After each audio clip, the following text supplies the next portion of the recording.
बिहार राज्य मंत्रिमंडल की बैठक में 46 प्रस्तावों को मिली मंजूरी। सभी ग्राम पंचायतों में बनेंगे विवाह मंडप। अपर मुख्य सचिव एल सिद्धार्थ ने दी जानकारी।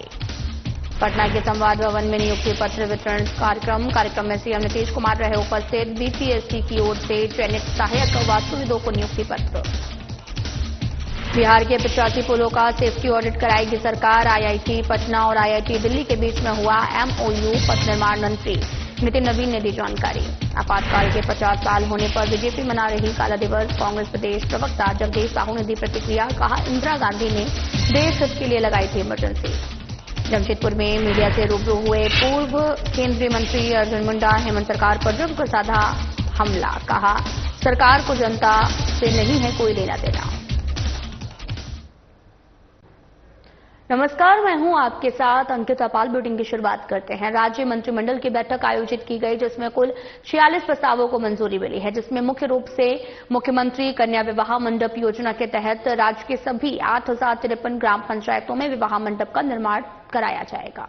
वहीं अब बिहार में संचालित सभी सामाजिक सुरक्षा योजना के तहत संचालित पेंशन योजनाओं के लाभान्वितों को भी कम से कम 1100 रुपए का भुगतान किए जाने की मंजूरी मिली है, जहां पहले 400 रुपए 500 रुपए दिया जाता था।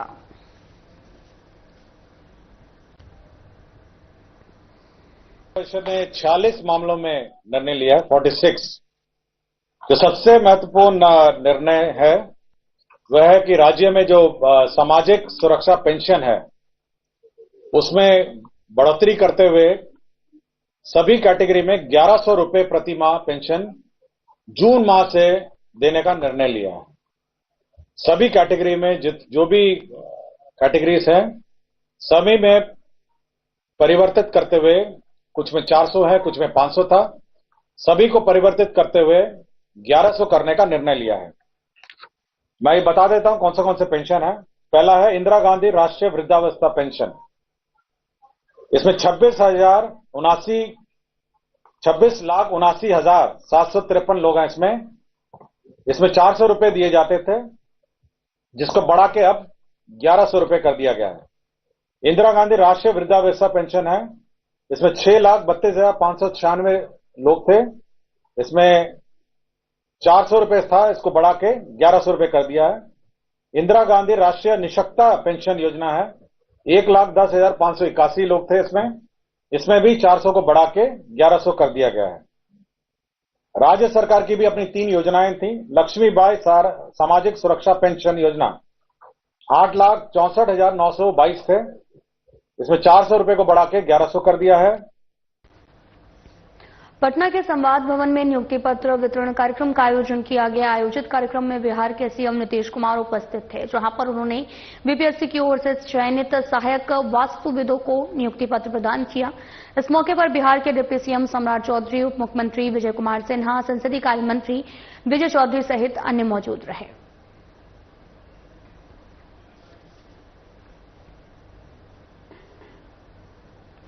बिहार में अब 85 बड़े पुलों की उम्र बढ़ाने का काम किया जा रहा। पुलों की सुरक्षा ऑडिट और bridge information and management system के विकास के लिए बिहार राज्य पुल निर्माण निगम लिमिटेड ने आईआईटी दिल्ली और आईआईटी पटना के बीच में एक समझौते पर हस्ताक्षर किया है और इसे लेकर भी बिहार राज्य पथ विकास निगम के सभागार में कार्यक्रम का आयोजन किया गया। इस संबंध में पथ निर्माण मंत्री नितिन नवीन ने बताया कि इस साझेदारी से हम पुलों की स्थिति का आकलन, पुल संरचना में गंभीर कमियों की पहचान, लक्षित रखरखाव और मरम्मत रणनीति विकसित करना समेत अन्य अहम कार्यों पर साथ में काम कर सकेंगे। ये समझौता ज्ञापन पुलों के बुनियादी ढांचे की सुरक्षा और विश्वसनीयता सुनिश्चित करने की दिशा में एक महत्वपूर्ण कदम है। बिहार आईआईटी दिल्ली और आईआईटी पटना के साथ ब्रिज मेंटेनेंस पॉलिसी के तहत हम लोगों ने जो बड़े ब्रिजेज हैं, जो 85 बड़े ब्रिजेज हैं, जो 250 मीटर्स के ऊपर के ब्रिजेज हैं, उनका हेल्थ कार्ड बनाने के लिए हम लोगों ने आईआईटी दिल्ली और आईआईटी पटना के साथ एमओयू किया है। और अब इनको पूरा रिपोर्ट इनके आने के बाद करीब 1 साल के अंदर इनका पूरा रिपोर्ट आएगा। उस रिपोर्ट के बाद हम लोग पूरी तरह से इसके हेल्थ कार्ड पे आगे का स्टेप्स लेंगे और जो इनके इनपुट्स रहेंगे उसके आधार पर हेल्थ कार्ड के आधार उसका बिल्डिंग डॉक्यूमेंट बनेगा और फिर ब्रिज मेंटेनेंस पॉलिसी में जो बड़े ब्रिजेज हैं उसके लिए पूरी तरह से हम लोग पॉलिसी के तहत आगे बढ़ेंगे। निश्चित रूप से इस पॉलिसी को लागू करने वाला बिहार पहला राज्य है और साथ में हम लोगों ने आईटी दिल्ली और आईटी पटना जैसे संस्थानों को अपने पार्टनर के रूप में जोड़ा है, ताकि इनके इनपुट से हम और बेहतर तरीके से जो नए इनोवेशंस हैं, नए टेक्नोलॉजी है, उसके तहत हम बीजों के बारे में पूरी जानकारी प्राप्त करके उसके हेल्थ कार्ड के साथ उसके मेंटेनेंस और उसके मॉनिटरिंग में काम करते हैं। कब से शुरू हो गया? आज तो हो गया शुरुआत, अब इनको ये काम दे दिया गया। आज पूरे देश में भारतीय जनता पार्टी काला दिवस के रूप में मनाती है। भारतीय जनता पार्टी का मानना है कि 25 जून 1975 की आधी रात को तत्कालीन प्रधानमंत्री इंदिरा गांधी ने आंतरिक अशांति का बहाना बनाकर देश में आपातकाल लागू किया था और इस दौरान लोकतांत्रिक संस्थाओं, प्रेस की स्वतंत्रता और न्यायपालिका की निष्पक्षता को नुकसान पहुंचाया गया था। इसी विषय पर झारखंड प्रदेश कांग्रेस प्रवक्ता जगदीश साहू ने कहा कि बीजेपी के पास में कोई देश की विकास करने की बात नहीं है। आज के दिन बीजेपी जिस रूप से काला दिवस के रूप में मनाती है वो गलत है। तत्कालीन प्रधानमंत्री इंदिरा गांधी ने जो इमरजेंसी लगाई थी वो देश हित के लिए थी।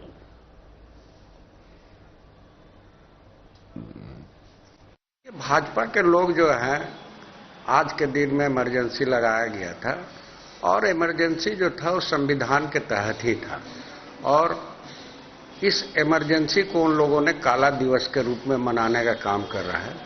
आज के दिन में 11 साल में भाजपा का केंद्र शासित केंद्र का सरकार क्या कर रही है?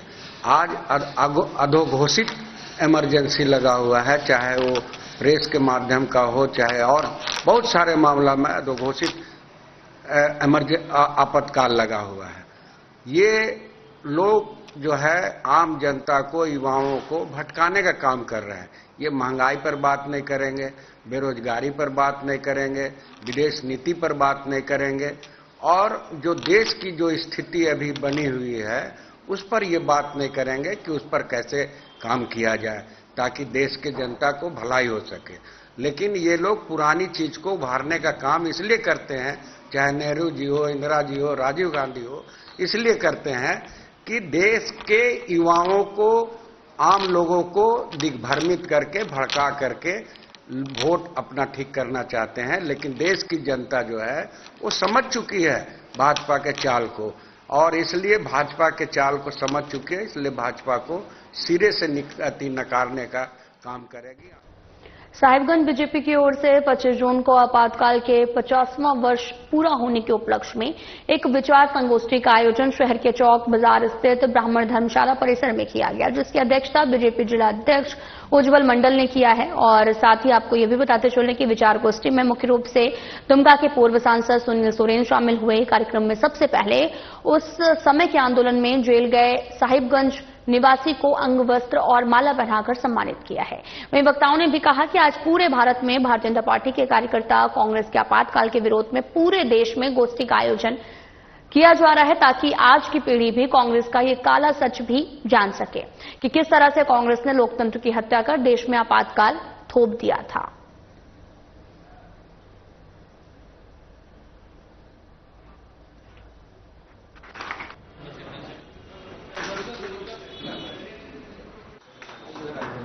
और जिस तरह से उन्होंने तत्कालीन प्रधानमंत्री श्रीमती इंदिरा गांधी ने 25 जून आज के दिन ही 1975 को इमरजेंसी लगाई थी और अपने कुर्सी को बचाने के लिए, अपने जो है सत्ता में बने रहने के लिए किस तरह से यहाँ पर क्रूरता का व्यवहार किया, संविधान का जो है ताक पर रह करके अपना कानून चलाना चाहते थे।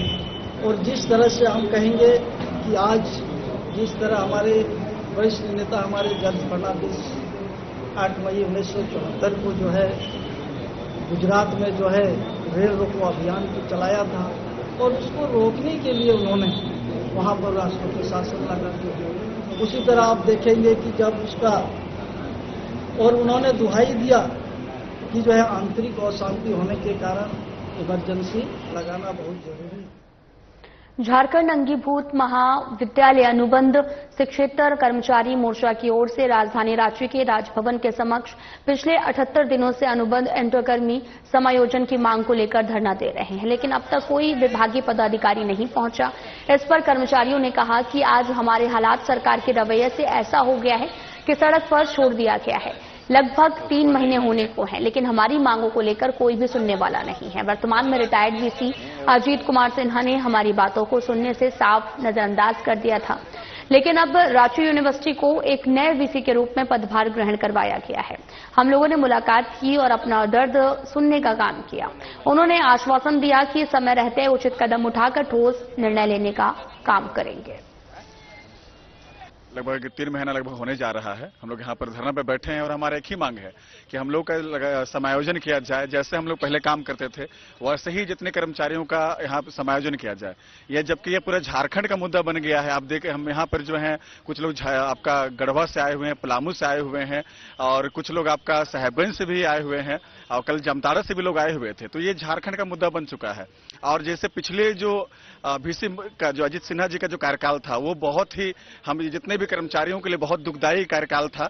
उनके कारण से बोलिएगा तो पूरे झारखंड का लोग, रांची का लगभग 200 कर्मचारी इसे है ना रोड पे आ गए और साथ ही साथ झारखंड के उन्हीं के कारण से जो है अजीत सिन्हा जी के कारण से पूरे झारखंड में जितने भी कर्मचारियों के ऊपर में जो गाज गिरा उन्हीं कारण से हुआ। जबकि अब देखिएगा कि सरकार जो है जितने भी महाविद्यालय में कार्यरत कर्मचारी थे उनको चाह रहा था कि आप महाविद्यालय में ही हम जैसे वो कार्य कर रहे थे उसी तरह वो कार्य करने के बारे में, व्यवस्था करने के बारे में ये बातचीत हुआ और करना चाह रही थी। लेकिन अजीत सिन्हा जी ने मार्च महीना में जो है आपका 25 तारीख को उन्होंने एक बोले कि तानाशाह के रूप में एक फरमान निकाले, जिसके कारण से क्या हुआ कि सारे कर्मचारी जो रोड पर आने का काम हो गया है। मैं एसएस मेमोरियल की कर्मचारी हूँ। मेरा बस यही कहना है कि हमारी 2 वार्ता हुई है वीसी सर से। पहल हमारे तरफ से और वीसी सर की तरफ से बहुत अच्छी हुई, बातचीत भी अच्छी हुई, लेकिन अब कैसे कहूँ मैं कि कुछ निष्कर्ष निकला या नहीं निकला। बस यही कह सकते हैं कि हम लोग के फेवर में वीसी सर हैं और उनसे मिलकर बहुत अच्छा लगा और उनसे हाथ जोड़कर विनती है कि वीसी सर 78 डेज से हम लोग यहाँ बैठे हुए हैं, धरना दे रहे हैं, प्लीज हमारे लिए कुछ करिए। हाथ जोड़ करके आपसे विनती है और हृदय से विनती करते हैं हम सभी कर्मचारी की प्लीज हमारा समायोजन यूजीपीजी में आप प्लीज करिए। पूर्व केंद्रीय मंत्री अर्जुन मुंडा ने हेमंत सरकार पर हमला बोला। उन्होंने कहा कि बारिश के समय किसानों को सरकार से जो बीज और सुविधा मिलना चाहिए वो नहीं मिल रहा। सरकार को जनता से कोई लेना देना नहीं है। अर्जुन मुंडा ने ये बातें उस समय कही जब वो कोलकाता से जमशेदपुर वापस आने के क्रम में टाटानगर रेलवे स्टेशन पर मीडिया से बातचीत कर रहे थे। वहीं टाटानगर रेलवे स्टेशन में बड़ी संख्या में बीजेपी कार्यकर्ताओं ने अर्जुन मुंडा का भव्य स्वागत किया। यात्रा तो होते रहता है। आज की यात्रा स्पेशल है। कार्यकर्ता बहुत खुश है। कार्यकर्ता हमेशा जुझारू तेवर के साथ हमेशा सक्रिय रहते हैं। संगठन के कार्य में सब कार्यकर्ता लगे रहते हैं। आज भी लगे हुए हैं। ये उनका प्रेम है कि जब सूचना इन लोगों को मिले मैं ट्रेन से आ रहा हूँ। झारखंड में आज प्रदर्शन हुआ हर प्रखंडों में, क्या कहेंगे? भारतीय जनता पार्टी ने प्रदर्शन किया। देखिए, ऐसा है कि इस समय में इस तरह की स्थिति राज्य सरकार और राज्य सरकार के पदाधिकारियों के माध्यम से स्थिति से निपटने के लिए करना चाहिए, वो नहीं हो रहा है। सूबे के स्वास्थ्य मंत्री डॉक्टर इरफान अंसारी ने बुधवार को अपने आवासीय कार्यालय में प्रेस कॉन्फ्रेंस का आयोजन किया। उन्होंने 26 जून को होने वाले कार्यकर्ता सम्मेलन की जानकारी देते हुए कहा कि झारखंड कांग्रेस प्रभारी के राजू, प्रदेश अध्यक्ष केशव माधव, कमलेश के अलावा राज्य के मंत्री और विधायक कार्यक्रम में शामिल होंगे। और वहीं इस दौरान मंत्री ने बीजेपी के प्रदेश अध्यक्ष बाबूलाल मरांडी, रघुवर दास के संथाल परगना दौरे को लेकर तंज कसा।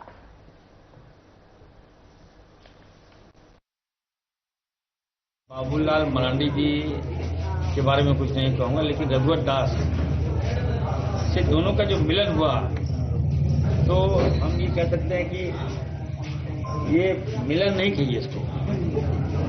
ये डफली होता है, डमरू। लोगों ने बंद कमरे में डमरू बजाने का काम किया। ये लोग दोनों रिजेक्टेड सीएम हैं और बाबूलाल जी हमेशा कहे थे कि रघुवर दास जी जो है आदिवासी विरोधी है, ये कभी भी आदिवासी के हित का काम नहीं कर सकता है। और बाबूलाल जी ने कई टिप्पणी रघुवर जी के बारे में किया है और जब वो बंद कमरे में मिले तो ऑब्वियस है मैं इसको सहन नहीं कर पा रहा हूं। ये तो कहीं न कहीं वही होगा कि आप लोग दोनों मिलकर आप लोग का नियत में खोट है, मन में पाप है। आज झारखंड का विकास हो रहा है, आदिवासियों का विकास हो रहा है, मूलवासियों का विकास हो रहा है, तो आप लोग बाजार पड़ने जा रहे हैं। संथाल में क्यों आ गए आप लोग? किसने आपको अलाउ किया संथाल प्रोग्राम में आपको? और आके आप उल्टा पुल्टा बोल के जा रहे हैं। मैं कई मामले में पूछा, रघुवर दास जी से पूछना चाहता हूं। आपने पत्थरगड़ी केस करवाया, हजारों हजार आदिवासियों को जेल भेजा आपने, क्या इसका जवाब है आपके पास? आप आदिवासी जमीन छीनना चाहते थे, CNT SPT एक्ट, आप बंदूक के नोक पर आदिवासी का जमीन हड़पना चाहते थे। झारखंड पुलिस मेंस एसोसिएशन के छठे महाधिवेशन के चुनाव प्रचार के तहत सोमवार को अध्यक्ष पद के प्रत्याशी जितेंद्र किडो और महामंत्री पद के लिए विनोद पांडे अपनी टीम के साथ में बोकारो के सेक्टर 4 पुलिस केंद्र पहुंचे और इस दौरान बोकारो शाखा पुलिस एसोसिएशन की ओर से उनका गर्मजोशी से स्वागत किया गया। प्रत्याशी दल ने आगामी महाधिवेशन को लेकर अपने विचारों को साझा किया, संगठन को मजबूत करने के लिए कई योजनाओं की जानकारी साझा की। सभी अपने छठे महाधिवेशन के इस चुनावी दौर पर निकले हैं और आने वाले दिनों में झारखंड पुलिस मेंस एसोसिएशन प्रदेश नेतृत्व का चुनाव होने वाले है। यह चुनाव 5 जुलाई से लेकर 9 जुलाई तक धनबाद जिला में तय किया गया है और इस चुनाव में हम अपने कर्मियों के बीच अपने विभिन्न वेलफेयर के मुद्दाओं को लेकर पहुंच रहे हैं और ये हमारी टीम मेरे नेतृत्व में सुसज्जित है। जहां एक और युवाओं का जोश है, वहां अनुभवों का पूरी होश है और इनके साथ हमारी टीम तैयार किया गया है और ये तैयार किया टीम अपने आने वाले समय में एक नया परिवर्तन का दौर लेकर पुलिसकर्मियों के नए वेलफेयर का काम आप सबों के बीच करके पूरा करेंगे। और हम लोगों ने बहुत सारे चुनावी मुद्दे हैं। फिलहाल जो झारखंड सरकार में हमारे पुलिसकर्मियों का सबसे ज्वलंत मुद्दा है वो स्वास्थ्य बीमा है। स्वास्थ्य की जो विसंगतियां हैं इस पर निश्चय हमारी टीम अपने विजय के रास्ते पर परिणाम की ओर सकारात्मक परिणाम कर पहुंचते हैं। इस विसंगतियों को हम दूर कराएंगे। और दूसरी बड़ी समस्या है कि हम लोगों ने पिछले कार्यकालों में भी देखा कि हमारे फूड अलाउंस और ये वर्दी अलाउंस की जो सुविधाएं हम लोगों को नहीं मिल पा रही थी, हम लोगों का प्रयास रहेगा। गमरिया स्थित आरडी रबर रिक्लेम कंपनी में प्रबंधन की ओर से एक बार फिर से मजदूरों के साथ मंचलागा किया गया। इस मामले पर पश्चिमी सिंहभूम सांसद जोभा मांझी के प्रतिनिधि वरिष्ठ कांग्रेसी नेता केपी सोरेन ने कड़ी नाराजगी जाहिर की है। केपी सोरेन ने कहा कि बीते दिनों मजदूर आंदोलन कर रहे थे, ये हिस्सा रहे थे जिसमें मजदूरों ने कई बार अपना विरोध जताया। साथ ही बाजला टुडू को 2.5 लाख मुआवजा दिया गया, लेकिन अन्य मजदूरों ने बकाया वेतन भुगतान को अब तक नहीं दिया है। सांसद प्रतिनिधि ने बताया कि इस मामले को लेकर खरसावा विधायक दशरथ गागराई ने भी मुख्यमंत्री को एक शिकायत पत्र मिलाकर सौंपा है और इन्होंने मांग की है कि कंपनी प्रबंधन पर दबाव डालकर बकाया मजदूरों के वेतन का अविलंब भुगतान कराया जाए।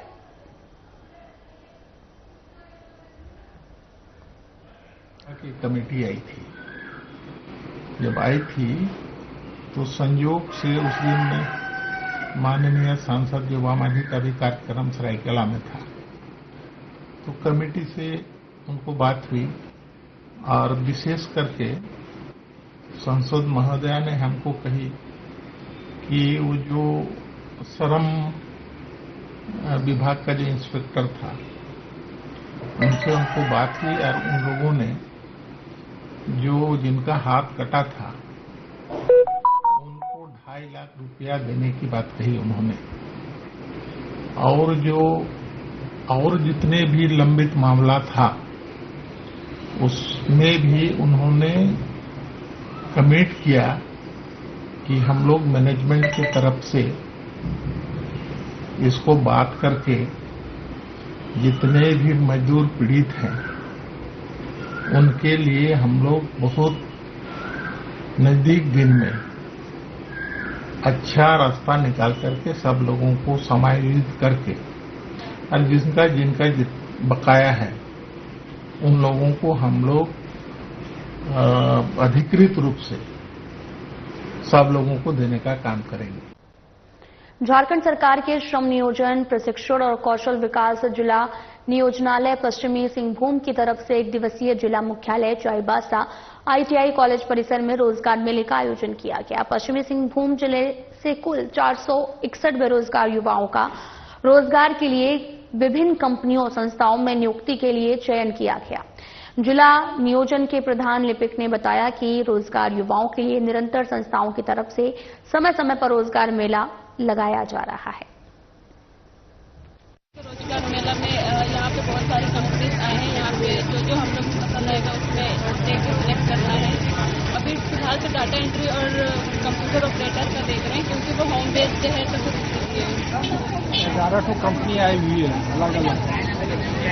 बच्चा सबको मैट्रिक से लेकर इंजीनियर तक का सबका स्कूल हो रहा है। मैं हूँ आज जैसे मैंने देखा कि यहाँ पर रोजगार मेला लगा है हमारे ITI ग्राउंड के चाईबासा में, तो यहाँ मैं अपने दोस्तों के साथ आया हूँ। यहाँ पर काफी सारे अपॉर्चुनिटीज है जॉब से रिलेटेड, जिससे कि 10th पास है, इंटर पास, ग्रेजुएशन।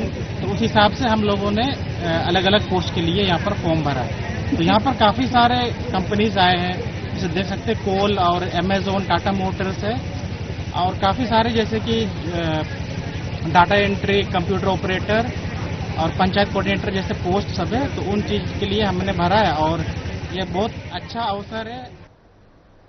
जमशेदपुर के GST इंटेलिजेंस विभाग ने एक बड़ी कार्रवाई करते हुए करोड़ों रुपए के फर्जीवाड़े का भंडाफोड़ किया है। विभाग ने 20 करोड़ रुपए के GST घोटाले में शामिल 2 व्यापारियों को गिरफ्तार किया है। गिरफ्तार आरोपियों में दिल्ली निवासी कारोबारी कुमार लव अग्रवाल और रांची के गुलबहार मलिक शामिल हैं। इन दोनों व्यापारियों पर बैटरी कंपनी के नाम पर फर्जी कंपनी खड़ी कर इनपुट टैक्स क्रेडिट यानी कि ITC के जरिए करोड़ों रुपए का टैक्स घोटाला करने का आरोप है। फ्रॉड बिलिंग है वो क्या कहते हैं उससे मतलब उसके अगेंस्ट हमने एक्शन लिया है। तो इसमें मतलब करीबन 20 करोड़ से ज्यादा का GST फ्रॉड अभी तक पता चल रहा है। आगे जांच चल रही है, जैसा भी होगा। हजारीबाग स्वर्ण व्यवसायी श्री ज्वेलर्स की दुकान में 22 जून रविवार को अपराधियों की ओर से फायरिंग किए जाने के विरोध में व्यापारिक संघ ने बुधवार को अपने अपने दुकानों को बंद रखा है। हजारीबाग शहर के लगभग दुकानें बंद रही। वहीं व्यवसायी संघ के लोगों ने सड़क पर उतरकर भी अपना विरोध जताया। साथ ही ये भी कहा कि हम लोग चाहते हैं कि जिला पुलिस हमारी सुरक्षा के लिए कोई कड़ा कदम उठाए। बाग में सभी व्यवसायिक संघ जैसे कि स्वर्णकार संघ जो प्राथमिकता रखता है, जिसके साथ ये घटना घटी है, खुदरा खदान, जूता चप्पल, फल मंडी, अनेक बहुत से संगठन जो यहाँ सक्रिय हैं, उन्होंने अपना समर्थन दिया है 22 तारीख को हुए खुलेआम गोलीकांड के विरोध में। जिस तरह से हजारीबाग का माहौल बिगड़ता जा रहा है, आपराधिक घटनाएं बढ़ते जा रही हैं, उसके लिए प्रशासन को चेतावनी देना और राज्य सरकार को भी चेतावनी देना बहुत जरूरी हो गया है। जब तक जनता जागेगी नहीं, कुछ सुधार होगा नहीं। क्या मांगे आप लोग, क्या चाहते हैं? हम सरकार से ज्यादा कुछ नहीं मांगते भैया।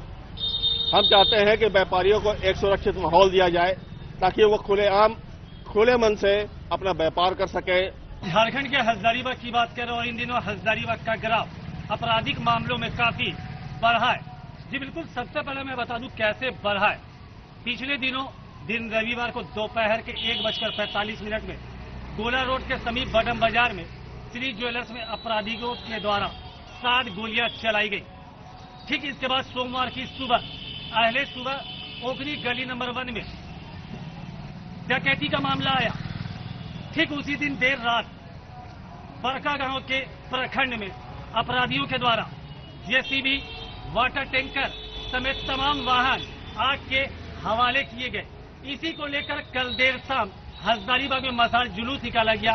वहीं हजारीबाग आज बंद रखा गया और अभी हम गोला रोड के समीप और आप ये देख सकते हैं तमाम दुकानें बंद है व्यवसायियों की, क्योंकि सब लोगों का एक ही कहना है कि जिस तरीके से हजारीबाग में इन दिनों आपराधिक ग्राफ बढ़ा है वो कम हो। पुलिस की नाकामी साफ झलक रही है, क्योंकि जिस तरीके से दिन दहाड़े गोलियां चल रही है, लोगों में, व्यवसायियों में खौफ बना हुआ है। अपने सहयोगी कैमरामैन के साथ प्रमोद खंडेलवाल, साधना प्लस न्यूज, हजारीबाग। फिलहाल बुलेटिन में इतना ही। नमस्कार।